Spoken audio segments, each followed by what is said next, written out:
Hello, welcome to another episode of Geek Lunch Meat. I'm your host Chris. As usual, I hope you are well wherever you are in the world. Here in the UK, the heat wave we're experiencing is finally broken, and we are now back to the normal summer weather, of course, and it is chucking it down with rain as I speak. I've been on holiday for the last couple of weeks and been busy with stuff. I just wanted to do this is just a quick catch up on some news, bits and bobs that have caught my eye. I also have an episode coming out shortly, hopefully just editing it together, where I put together a vintage Star Wars figure collection with some sort of tips on how to do that. If you're interested in that or in anything else, please hit the subscribe button, will be fantastic. Give the video a thumbs up if you like what you see. It helps out the channel a great deal. So first things first, we had the trailer for Guillermo del Toro's Cabinet of Curiosities. This is coming to Netflix. It's going to be 8 episodes over 4 nights. So presumably we're going to get 2 episodes a night.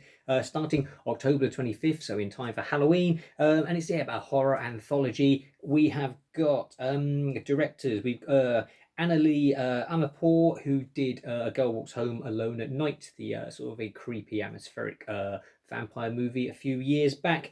Catherine Hardwicke, who did Laws of Dogtown and Twilight, I think she did as well, didn't she?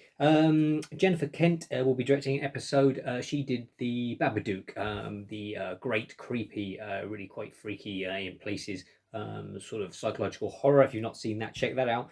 Vincenzo Natali, one of my favourites, who directed the original Cube movie, Splice, Nothing, Cypher, all good little sort of quite low budget horror sci-fi movies, and Guillermo Navarro, who has mostly been known as Del Toro's cinematographer, worked on all his big movies. He's done some TV episodes of stuff as well, so it'll be interesting to see what he comes up with. Practical monster effects apparently is the name of the game. Lots of makeup work on the show, which should be good. So yeah, trailer looks great. I say October 25th that starts, so be good, good spooky vibes in time for Halloween. Carrying on with Del Toro, we had the trailer for his take on Pinocchio, which is a stop motion movie. Again, coming to Netflix. I think it's getting a theatrical release in November, probably quite a limited release, and then it's dropping onto the streaming platform sometime mid-December. The cast looks amazing. Ewan McGregor, Tilda Swinton, Kate Blanchett, Ron Perlman, obviously being a Del Toro production, and Finn Wolfhard, amongst many others. I'm a sucker for stop motion animation, and I love Del Toro stuff, so I'm very looking forward to that. I will put links to the trailers for everything in the description below, as always, of course.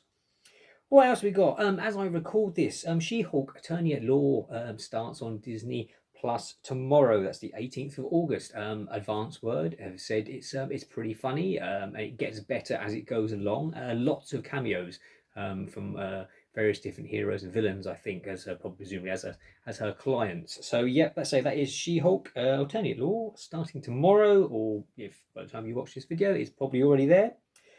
Andor, the Star Wars prequel, has been put back. Was put back 3 weeks. Not coming out now until September the 21st. But we're then getting 3 episodes all together when it premieres. A bit like they did with Obi-Wan when they put that back a week, and then we got 2 episodes at the same time. So yeah, we're getting 3. Don't really know why they've put that back. It may be to stop it overlapping too much with She-Hulk. There was some sort of talk that maybe Ms. Marvel didn't do it as well as it could have done, because Obi-Wan was basically on at the same time. So yeah, it could be some of those sort of shenanigans there. Also, we got a release date and a title: Teenage Mutant Ninja Turtle Mutant Mayhem, the Seth Rogen CGI Turtles movie. That's now going to hit us August 4th next year, 2023. The Turtles are sort of having a bit of a revival at the moment. The other CG animated movie has just hit Netflix as well. I think it's based on the TV series that's been out for a while. And hopefully, say next year's CGI movie, it might be a bit of a return to form from the Turtles after the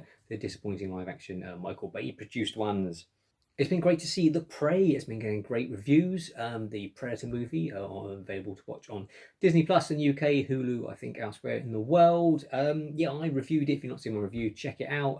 It's a great movie, and yeah, everyone's been saying it's the best one, since the first 2. Some people even said it's better than the first one. Sacrilege, if you ask me. But yeah, it is right up there. Saying it's great to see a move like that. Finally the Predators series getting back on track. Hopefully with the Alien show coming from Noah Hawley, which is I think they said they've got the scripts written now, so that should be starting production towards the end of the year. So hopefully we might see something from that sort of late next year. Yeah, it'd be great to see two franchises beloved amongst geeks finally getting some decent material at last.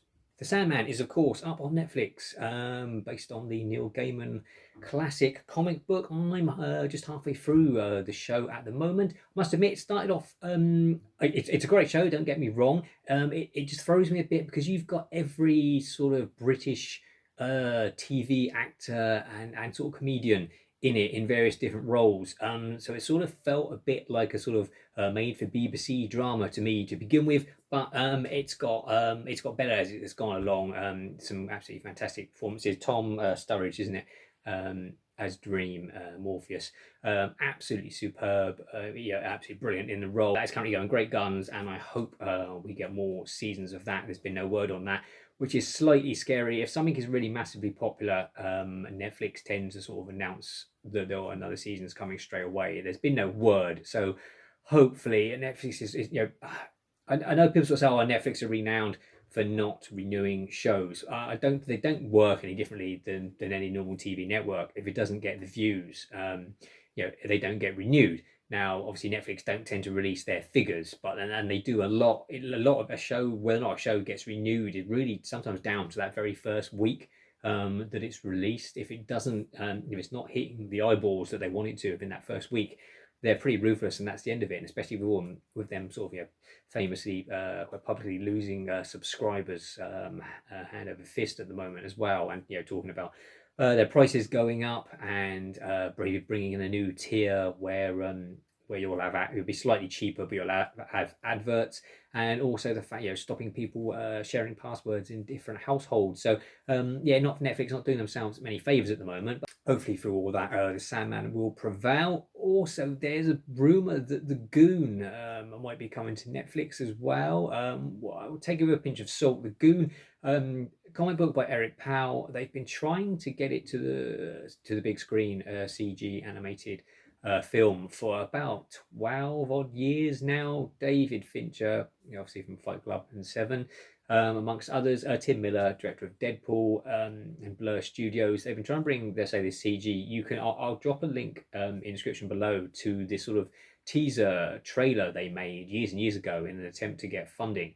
I can sort of see it would make sense. I did think to myself a few months ago when Love, Death and Robots, the third season dropped, which is Dave Fincher and Tim Miller, and I did wonder whether or not this would be the perfect opportunity to make the Goon a part of that, to maybe show maybe make a short film, maybe see if they get backing from there to make it into a feature. But say there's rumor that Netflix have picked it up. So I'll take it with a pinch of salt. Netflix have also been, dropping a lot of their animated stuff with the news that they're losing money. So yeah, I mean, I'd love to see it. The Goon is a favourite of mine. The comic is hilarious and brutal at the same time. But yeah, maybe the Goon is coming to Netflix. We'll keep an eye on that one. Lastly, Resident Evil, the series on Netflix. I said a few weeks ago that I'd watched the first episode and I quite enjoyed it. It unfortunately didn't really go anywhere from there. They sort of spent obviously quite a lot of the budget, I think, on making the first episode look good, with sort of giant monster attacks, and then it just sort of carried on. It was uneven, weird stuff.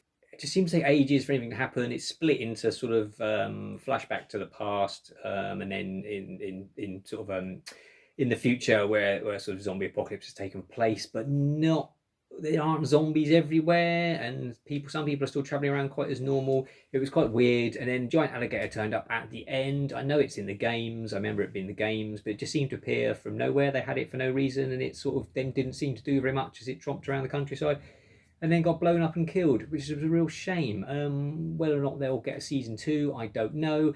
It's nothing really like the video games at all. I don't mind if they change stuff, but at least change stuff for the better. It was I would say made on the cheap, I would say, in the long run. So chances are then they probably will renew it if it's got enough eyeballs on it. For the low cost, I suspect it probably they made it for. That's it for me. Just want to say, I just want to get this quick news episode out, just to get something up. So hopefully there'll be another video coming shortly. Take care wherever you are. Until next time, eat geek and be merry.